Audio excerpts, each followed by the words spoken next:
नमस्कार, जनता टीवी देख रहे हैं आप। मैं हूं आपके साथ अमन त्रिपाठी। बुलेटिन का आगाज करेंगे एक बड़ी खबर के साथ। बड़ी खबर, बड़ी जानकारी हाथरस से आपको बता रहे हैं। हाथरस से इस वक्त की ये बड़ी खबर सामने। राज्यपाल आनंदीबेन पटेल का हाथरस दौरा आज के लिए प्रस्तावित है। स्वर्णोदय महोत्सव कार्यक्रम में शामिल होंगे।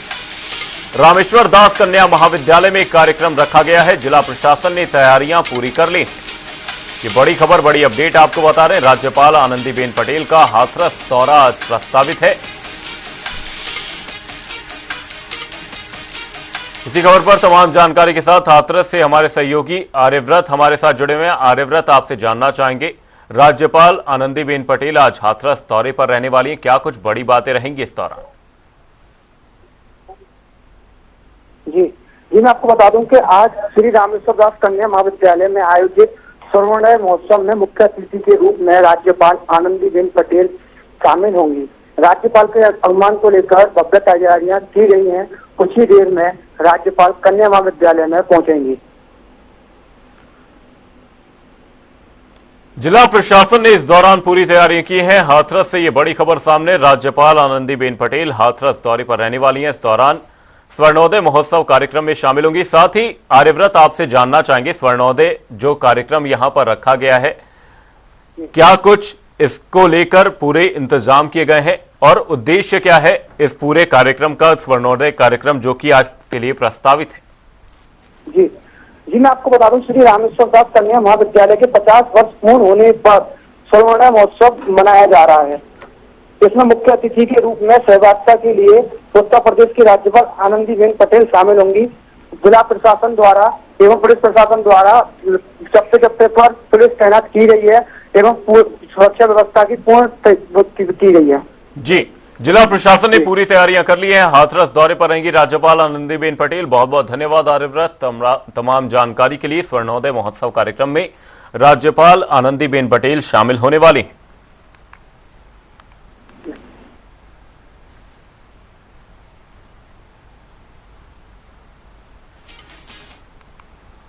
दो 2024 के लोकसभा चुनाव के नतीजों के बाद सत्ताधारी भारतीय जनता पार्टी के उत्तर प्रदेश कैंप में हलचल मची हुई है। बता दें कि 2024 के चुनाव नतीजों पर भाजपा आलाकमान ने यूपी की इंटरनल रिपोर्ट पर चर्चा की है। सूत्रों के अनुसार यूपी बीजेपी अध्यक्ष भूपेंद्र चौधरी ने लोकसभा चुनाव के नतीजों पर यूपी की 80 सीटों पर पार्टी के 40,000 कार्यकर्ताओं से बातचीत की और फीडबैक आधार पर 15 पेज की रिपोर्ट तैयार की है। चौधरी ने पिछले 2 दिनों में पीएम नरेंद्र मोदी, केंद्रीय गृह मंत्री अमित शाह और पार्टी चीफ जेपी नड्डा से मुलाकात कर फीडबैक रिपोर्ट सौंप चर्चा की है। रिपोर्ट में पार्टी के खराब प्रदर्शन के लिए तमाम कारण बताए गए हैं। प्रदेश में अधिकारियों की मनमानी, सरकार के प्रति कार्यकर्ताओं का असंतोष, पिछले 6 साल लगातार सरकारी नौकरियों का पेपर लीक होना, राज्य सरकार द्वारा सरकारी नौकरियों में संविदा कर्मियों को भर्ती, सामान्य वर्ग के लोगों को प्राथमिकता मिलने से विपक्ष के आरक्षण को खत्म करने जैसे मुद्दे को बल मिला। राजपूत समाज की पार्टी से नाराजगी देखी गई। वहीं संविधान बदलने पर पार्टी के नेताओं द्वारा दिए गए बयान। वहीं जल्द ही टिकट वितरण कारण रहा। 6 से 7वें चरण के मतदान तक सरकारी अधिकारियों में ओल्ड पेंशन मुद्दा हावी रहा। अग्निवीर इस चुनाव का बड़ा मुद्दा बन गया। वहीं पार्टी का मानना है कि निचले स्तर पर चुनावी अधिकारियों के द्वारा बीजेपी के कोर मतदाताओं का वोटर लिस्ट में नाम काटे गए। वहीं पार्टी की रिपोर्ट में यह कहा गया है कि लगभग सभी सीटों पर 30,000 से 40,000 पार्टी के कोर वोटर्स के नाम वोटर लिस्ट से हटाए गए हैं। इसी खबर पर तमाम जानकारी के साथ हमारे वरिष्ठ सहयोगी टीएन मिश्रा हमारे साथ जुड़े हुए हैं। टीएन मिश्रा जी, आपसे जानना चाहेंगे, एक यहां पर रिपोर्ट सौंपी गई है, भूपेंद्र चौधरी ने रिपोर्ट सौंपी है, प्रधानमंत्री मोदी साथ ही जेपी नड्डा को और साथ ही गृह मंत्री को रिपोर्ट सौंपते हुए नजर आए हैं। क्या कुछ बड़ी बातें इस रिपोर्ट से सामने आई और जो फिलहाल हलचल मची हुई है, इसे विधानसभा उपचुनावों से पहले दूर करना कितना ज्यादा जरूरी होगा, क्योंकि यही विधानसभा उपचुनाव है जिससे 2027 की भी कहीं ना कहीं एक छवि मिलती हुई नजर आएगी? देखिए अमन, ये जब से लोकसभा चुनाव रिजल्ट आए तो लगातार भाजपा नेता इतने अतिरेक में थे, वो कहते थे 80 में 80 सीटें जीतेंगे, किसी की बात सुनने को तैयार नहीं थे। अगर कोई जरा से उनके पार्टी कार्यकर्ता बोल भी देता तो कार्यकर्ताओं को शांत करा देते थे, चुप रहिए, ये ऐसी छवि है। तो इन चीज़ों से कार्यकर्ता नाराज हुआ। दूसरा विपक्ष का क्या था, बेरोजगारी को लेकर के उसने मुद्दा था, महंगाई का मुद्दा उठाया, उसने अग्निवीर योजना का मुद्दा उठाया और साबित किया कि किस तरह अग्निवीर योजना में खामियां हैं। और जो नौकरी, और कांग्रेस ने क्या किया, 80 लाख खाली नौकरियों का जो है वो डाटा ला करके एक सामने रख दिया कि 80 लाख सरकारी नौकरियां खाली हैं जिसे बीजेपी नहीं भर रही है। तो ये साबित किया, अच्छा लॉ एंड ऑर्डर के नाम पे सरकार बड़ी बेहतर काम कर रही थी, लेकिन लगातार आपराधिक घटनाएं बढ़ने से भी इसका असर हुआ। पब्लिक को लगा कि इसे दिखावेबाजी है। दूसरी ऐसी बात जैसे अयोध्या का मामला है, तो अयोध्या को बात जो है बीजेपी मान रही थी, अयोध्या उसकी बैतरणी पार लगा देगी राम मंदिर के बाद, लेकिन उल्टा हुआ कि अयोध्या की ही सीट बीजेपी हार गई। तो ये सब चीजें जो जहां पर 80 सीट का टारगेट हो और 32-33 पर सिमट कर रह जाए, तो ये बहुत बड़ी बात थी। तो इन बातों को लेकर के ये भी सरकार पर असर भी बड़ा। अब उसको एनडीए गठबंधन को लेकर के सरकार बनानी पड़ी, अन्यथा स्थिति क्या थी, भाजपा ही इतनी दमदार होती थी कि आज दोनों टर्म में मोदी ने अपने भरोसे सरकार बनाई। तो अब इन बातों को लेकर के जब यहाँ प्रदेश में तैयारी की गई तो 40,000 लोगों के फीडबैक लिया गया, 15 पन्ने की रिपोर्ट तैयार हुई और ये तैयार हुआ कि जो भूपेंद्र चौधरी ने माना कि चुनाव में उनकी जो है वजह से हार हुई है, उन्होंने गलती अपने ऊपर ली कि मैं जिम्मेदार हूं चुनाव की हार का। ये पहले वो जेपी नड्डा से मिलकर कहा था, लेकिन जब परसों और कल 2 दिन जो है जेपी गए दिल्ली में, भूपेंद्र चौधरी रहे, तो उन्होंने गृह मंत्री अमित शाह से मुलाकात कर उनको रिपोर्ट सौंपी, पीएम नरेंद्र मोदी को रिपोर्ट सौंपी और जो है खुद जो है जेपी नड्डा को रिपोर्ट सौंपी। उन तीनों रिपोर्टों में जो 15 पेज की रिपोर्ट है, उस 15 पेज रिपोर्ट में यही बातें जो आपने भी बताई, कमोबेश यही सारी बातें हैं और उन्होंने सीधे से कहा है कि ये उनकी जिम्मेदारी। इसी को लेकर के देखिए, अब डिप्टी सीएम केशव मौर्य लगातार दिल्ली में 2 दिन से थे, उनका भी लगातार जो है गृह मंत्री से मिलना, जेपी नड्डा से मिलना, ये भी जो है परिवर्तन की वजह से कहा जा रहा है कि लखनऊ में हो सकता है कि यूपी का जो भाजपा अध्यक्ष बदल दिया जाए और केशव मौर्य सरकार की पहली पसंद हो जाए। तो इसलिए केशव मौर्य उधर लगातार जा रहे थे। केशव मौर्य पहले भी भाजपा अध्यक्ष रह चुके हैं। तो ये उनकी बात थी। और जहां तक चुनाव की बात है, तो ये जो लिटमस टेस्ट साबित होगा, क्योंकि अभी देखिए जो 5 स्टेट के चुनाव परिणाम है, 13 सीटों में से 2 सीटें भाजपा को मिली हैं। तो इससे बड़ी बात साबित हो रही है कि अभी भी भाजपा के फेवर में लहर नहीं है। वहीं यूपी के ले लिए तो यूपी में ऐसा कुछ नहीं हुआ है कि जिससे भाजपा कह सके इस समय कि वो तुरंत जाके 10 के 10 सीटें जीत लेगी, क्योंकि जो स्थिति चुनाव के पहले थी कमोबेश वही स्थिति है और विपक्ष इसी तरह हमलावर है जैसे पहले था। अब देखना यह होगा कि कितना समय, कल योगी आदित्यनाथ की बैठक भी थी, उन्होंने शायद 30 मंत्री लगा, सोचिए 10 सीटों के चुनाव में 30 मंत्रियों को ड्यूटी लगाई गई है। इससे अंदाजा लगा सकते हैं कि भाजपा उपचुनाव कितना गंभीरता से ले रही है कि आधा मंत्रिमंडल तो सीधा जो है इन्हीं उपचुनाव में लगा हुआ। जो कहा गया जो मंत्री जो हैं जहां जहां चुनाव रहा 2-2 दिन हफ्ते में वहीं पर रहेंगे और फील्ड में रहकर कार्यकर्ताओं के साथ रहें, उनका फीडबैक लें, उनसे अपना जो उनके जो गिले शिकवे दूर करें और जो भाजपा की नीतियां उनको आगे लाएं। तो इससे लग रहा है कि ये मामला बड़ा है और ये उपचुनाव लेकर के भाजपा के प्रतिष्ठा का प्रश्न है। और वहीं देखिए जनता टीवी से कल जो कांग्रेस के राष्ट्रीय प्रवक्ता ने कहा, सीधे सुरेंद्र राजपूत का कहना था कि जो है एनडीए गठबंधन पूरी तरह से मजबूती से चुनाव लड़ेगा और एनडीए गठबंधन जैसे चुनाव प्रदर्शन लोकसभा में किया वैसे इसका फिर प्रदर्शन होगा और यूपी में ज्यादा सीटें एनडीए जीतेगा, ये उनका दावा था। जी अमन। बिल्कुल टीएन मिश्रा जी, लेकिन इस रिपोर्ट में एक जो कारण है वो देखने वाली बात है। यहां पर एक कारण यह भी लिस्ट किया गया है कि जो यहां पर प्रत्याशियों का चयन था वो काफी जल्दबाजी में किया गया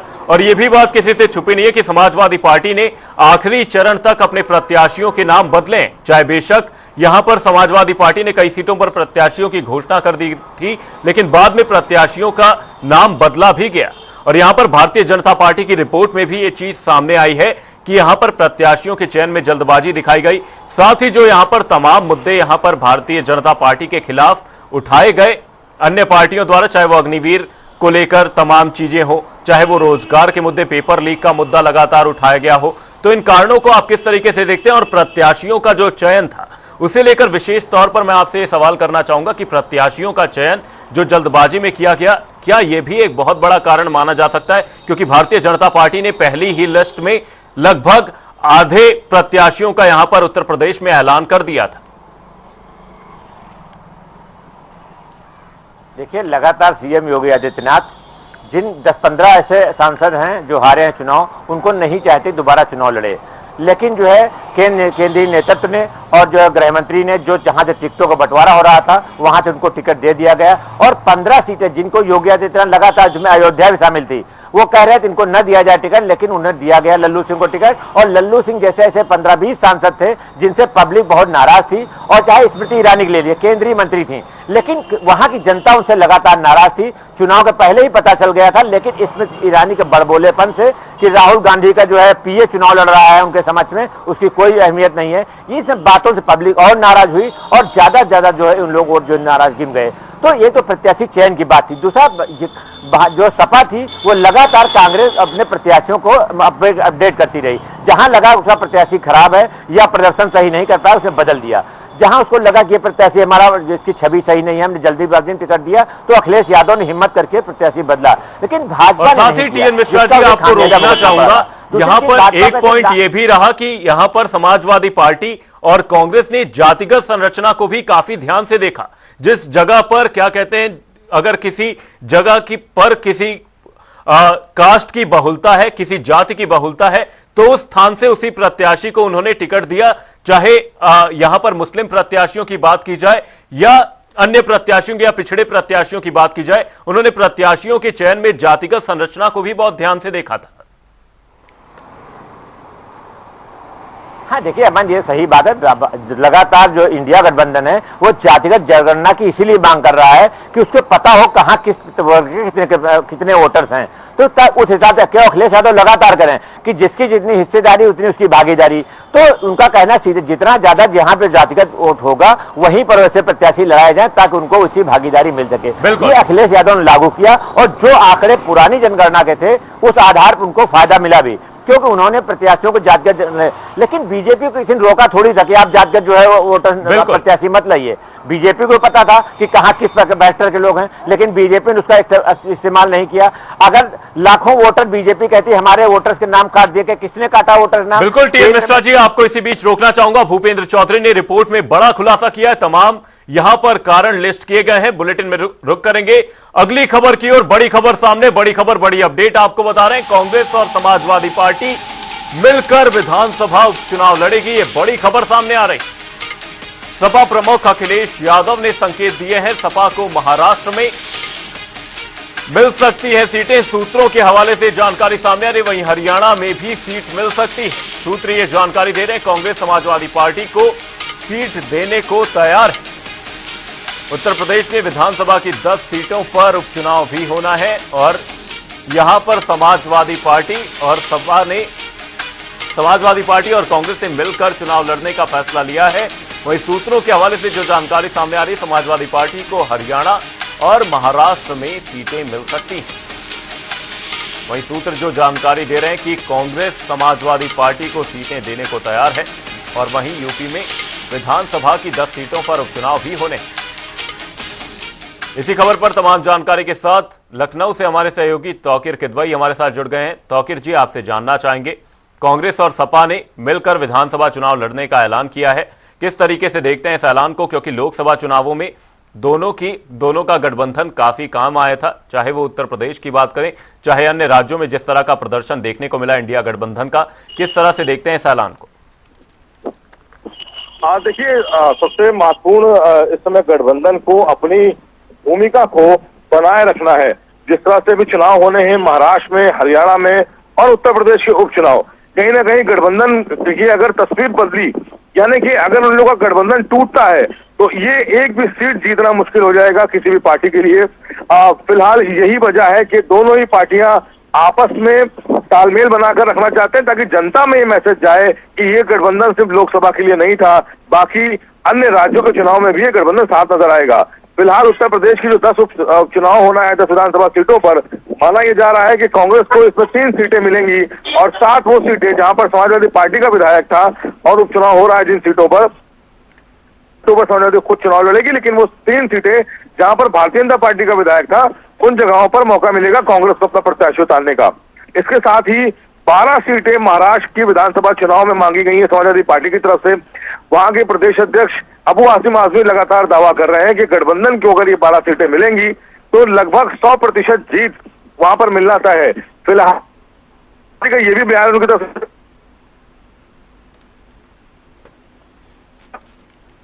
से आएगी, लेकिन उनके इस बयान से फिलहाल इत्तेफाक नहीं करते हैं। बिल्कुल, कांग्रेस समाजवादी पार्टी को सीट देने को तैयार है। सूत्रों के हवाले से जानकारी सामने आ रही। बहुत बहुत धन्यवाद तौकीर जी तमाम जानकारी के लिए। यूपी में विधानसभा की 10 सीटों पर उपचुनाव होने। समाजवादी पार्टी के राष्ट्रीय अध्यक्ष अखिलेश यादव ने भारतीय जनता पार्टी में चल रहे घटनाक्रम पर चुटकी ली। उन्होंने कहा कि भाजपा अंदरूनी झगड़ों के दलदल में धंसती जा रही है। तो वहीं कैबिनेट मंत्री संजय निषाद ने अखिलेश यादव पर पलटवार किया है। में जो सरकार फैसले ले रही है, ये सरकार जो आपस में लड़ रही है, इनके फैसले भी जल्दीबाजी के हैं। जहां शिक्षकों को परेशान करने के लिए जो सरकार ने फैसला लिया कि ऑनलाइन डिजिटल अटेंडेंस ली जाएगी, समाजवादी पार्टी ने उसका विरोध भी किया। और आपके माध्यम से मैं कहना चाहता हूं, यह फैसला स्थगित नहीं होना है। स्थगित का मतलब यह है कि कभी भी सरकार इसको लागू कर सकती है। तो यह फैसला निरस्त हो, तभी हमारे शिक्षकों की असली मदद होगी। वहीं ये जहां कमजोर पड़े हैं, लखनऊ में और सरकार में ये कमजोर पड़े हैं, इसलिए इन्होंने ध्वस्तीकरण का अपना फैसला टाला है। ये फैसला ही टाला है। ये फैसला हमेशा हमेशा के लिए खत्म नहीं हुआ है। इसलिए शिक्षकों के लिए जो ऑनलाइन डिजिटल अटेंडेंस थी, वो स्थगित नहीं, निरस्त हो। और हम सावधान करना चाहते हो उत्तर प्रदेश की जनता को भी कि भारतीय जनता पार्टी के लोग आपस में लड़कर के और कुर्सी की लड़ाई में पूरा एडमिनिस्ट्रेशन खत्म कर दिया है। जहां इन्हीं के विधायक, इन्हीं के लोग आरोप लगा रहे हैं कि भ्रष्टाचार चल रहा है। हम लोगों ने अखबारों में पढ़ा है कि मुख्यमंत्री खुद स्वीकार कर रहे हैं कि बड़े पैमाने पर दलाली चल रही है। जिस प्रदेश के मुख्यमंत्री खुद स्वीकार कर रहे हों कि दलाली हो रही हो और अखबारों में बड़ा बड़ा लिखा हो कि दलाली हो रही है, तो जनता जानती होगी कि कितनी दलाली हो रही है। सब उनका अपना जैसा होता, जैसा जो किया रहता उसके भावना में वही रहता है। ऐसा कोई कलर नहीं है और कहीं कुछ नहीं है, और सब मिलजुल के सब काम हो रहा। और अगर काम नहीं होता तो उत्तर प्रदेश सर्वोत्तम प्रदेश कैसे बनता? हम मत्स्य उत्पादन कैसे कर लेते हैं, 1 नंबर पर कैसे आ जाते हैं? कैसे हम मछुआ कल्याण कोष की स्थापना कर लेते हैं? कैसे हम अपने किसानों के हितों के लिए मैं नीति बनाकर केंद्र से पैसा लाए? ये सब तो रिजल्ट है, देखा जाना चाहिए। और कहीं टूटपुट एक होता है कि 24 कैरेट का सोना बहुत मुश्किल से मिलता है, तो 1 कैरेट कम हो तो उसका सोने की कीमत थोड़ी घट जाती है। डिप्टी सीएम और स्वास्थ्य मंत्री ब्रजेश पाठक ने एक बार फिर अपनी छापामार कार्रवाई की। वहीं प्रदेश के स्वास्थ्य महकमे में व्याप्त खामियों को उजागर कर दिया। उन्होंने आज सुबह सुबह रायबरेली के बछरावा सीएचसी में अचानक ही छापा मार दिया। इस बीच उन्होंने चेहरे पर मास्क लगाकर पहले अस्पताल में व्याप्त खामियों को देखा। इसके बाद जिम्मेदारों की क्लास लगा दी। बता दें कि जानकारी के मुताबिक उप मुख्यमंत्री और स्वास्थ्य मंत्री ब्रजेश पाठक इन दिनों सरकारी अस्पतालों में अचानक ही पहुंच जा रहे हैं। लखनऊ के सिविल अस्पताल से शुरू हुआ यह सफर अब दूसरे जिलों तक पहुंच गया है।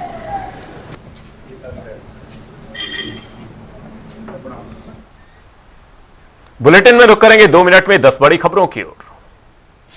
गोंडा में ताजिया जुलूस के दौरान हुआ बड़ा हादसा। हाई वोल्टेज तार से टकराई ताजिया। हादसे में करीब आधा दर्जन लोग झुलसे, 3 लोगों की हालत नाजुक। खेत पर काम कर रहे किसान को मिला अज्ञात किशोरी का शव। पुलिस ने शव को कब्जे में लेकर पोस्टमार्टम के लिए भेजा। जांच में जुटी पुलिस। बुलंदशहर में नकली दूध बनाने के धंधे का हुआ खुलासा। खाद्य सुरक्षा विभाग ने सिकंदराबाद में पकड़ा नकली दूध का टैंकर। नष्ट कराया 1400 लीटर नकली दूध। लखनऊ में बुलडोजर की कार्रवाई पर बोले डीजीपी प्रशांत कुमार। कहा बुलडोजर का इस्तेमाल किसी गरीब व्यक्ति के खिलाफ नहीं किया। महोबा में आकाशीय बिजली की चपेट में आकर युवती की मौत। तेज बारिश के साथ गिरी आकाशीय बिजली से हुआ हादसा। शहर कोतवाली क्षेत्र के टिकरेपुर मोहल्ले की घटना। बहराइच में जल भराव के कारण आपदा प्रभावित व्यक्तियों को बांटी गई राहत सामग्री। विधायक महसी सुरेश्वर सिंह ने बांटी राशन किट। विधायक ने कहा आपदा से प्रभावित हर व्यक्ति के साथ खड़ी है यूपी सरकार। फर्रुखाबाद में लुटेरों के हौसले बुलंद, दिन दहाड़े लूट की घटना को दिया अंजाम। गुर्जरपुर के पास देशी शराब की दुकान के निकट युवक से हुई लूट की घटना, मामले की जांच में जुटी पुलिस। फर्रुखाबाद में रेलवे ट्रैक पर मिला अज्ञात युवक का शव, इलाके में फैली सनसनी, मौके पर पहुंची पुलिस ने शव की शिनाख्त की। डीआईजी राहुल राज पहुंचे आगरा, जीआरपी थाने का किया निरीक्षण, अधिकारियों को अपराधियों पर कार्रवाई के दिया आदेश। अलीगढ़ के विजयगढ़ में पीडब्ल्यूडी की जमीन पर अवैध अतिक्रमण, तहसील दिवस और थाना दिवस के साथ मुख्यमंत्री तक शिकायत, पीडब्ल्यूडी ने अवैध कब्जा धारकों को नोटिस भी दिए गए। बुलेटिन में रुक करेंगे एक बड़ी खबर की और बड़ी खबर, बड़ी जानकारी। अखिलेश यादव का ट्वीट वायरल हो गया है। केशव प्रसाद मौर्य का नाम लिए बगैर प्रस्ताव दिया, उन्होंने कहा मॉनसून ऑफर 100 लाओ सरकार बना। यह बड़ी खबर, बड़ी जानकारी आपको बता रहे हैं। अखिलेश यादव का ट्वीट वायरल हो गया है। यह बड़ी खबर, बड़ी जानकारी। केशव प्रसाद मौर्य का नाम लिए बगैर यह प्रस्ताव ट्वीट के माध्यम से दिया गया है। उन्होंने लिखा है मॉनसून ऑफर 100 लाओ सरकार बना। अखिलेश यादव का यह ट्वीट वायरल होता नजर आ रहा है। केशव का नाम लिए बगैर उन्होंने यह प्रस्ताव दिया है। उन्होंने कहा मॉनसून ऑफर 100 लाओ सरकार बना। सोशल मीडिया प्लेटफॉर्म एक्स पर सपा प्रमुख अखिलेश यादव की ओर से यह पोस्ट किया गया है और उनका यह ट्वीट देखते ही देखते वायरल हो गया है। उन्होंने यहां पर केशव प्रसाद मौर्य का नाम लिए बिना प्रस्ताव दिया है। इसी खबर पर तमाम जानकारी के साथ हमारे सहयोगी तौकीर किदवई हमारे साथ जुड़ गए हैं। तौकीर जी, अखिलेश यादव का ट्वीट वायरल होता हुआ नजर आ रहा है। ट्वीट में उन्होंने लिखा है मॉनसून ऑफर 100 लाओ सरकार बनाओ। किस तरह से देखते हैं इस ट्वीट को, क्योंकि बिना नाम लिए एक तरीके से यहां पर ऑफर दिया गया है। देखिए, अखिलेश यादव 2022 के चुनाव में भी केशव प्रसाद मौर्य पर लगातार हमलावर थे। उनको स्टूल मंत्री का दर्जा दिया और लगातार उनको स्टूल मंत्री के नाम से वो संबोधित करते थे। इसके साथ ही उन्होंने एक ऑफर भी दिया कि अगर सम्मान नहीं मिल रहा है, ओबीसी के नाते अगर आपको सम्मान नहीं मिल रहा है तो आइए ओबीसी की पार्टी में आपका स्वागत है। उस बीच उन्होंने कई बार इस तरह के बयान दिए कि केशव प्रसाद मौर्य अगर 100 विधायक लेकर आते हैं तो वो उन्हें सीएम भी बना देंगे। यानी कि खुला ऑफर है कि समाजवादी पार्टी में आप 100 विधायक अगर शामिल कराते हैं तो केशव प्रसाद मौर्य समाजवादी पार्टी की तरफ से मुख्यमंत्री के तौर पर कुर्सी पर बैठ सकते हैं। इस तरह के जो बयान है वो 2022 के चुनाव के दौरान कई बार देखने को मिला था। फिलहाल अब एक बार फिर उनके ट्वीट इसलिए भी सामने आ रहे हैं क्योंकि लगातार जो बैठक है वो दिल्ली और उत्तर प्रदेश के बीच में बाहर दिख रही है, घमासान मचा हुआ है और उत्तर प्रदेश के गलियारों में इस बात की चर्चा है कि क्या उत्तर प्रदेश का प्रदेश अध्यक्ष या फिर मुख्यमंत्री बदलने की भी चर्चा है। फिलहाल इसी बीच अखिलेश यादव का ट्वीट कहीं ना कहीं जले पर नमक की तरह है। बिल्कुल, अखिलेश यादव का ट्वीट वायरल होता हुआ नजर आ रहा है। उन्होंने ट्वीट में लिखा मॉनसून ऑफर 100 लाओ सरकार बनाओ। बहुत बहुत धन्यवाद तौकीर जी तमाम जानकारी के लिए। अखिलेश यादव का यह ट्वीट तूल पकड़ता हुआ नजर आ रहा है। इस बुलेटिन में फिलहाल के लिए सिर्फ इतना ही। कहीं जाएगा नहीं, जनता डी पर खबरों का सिलसिला रहेगा जारी। तब तक के लिए नमस्कार।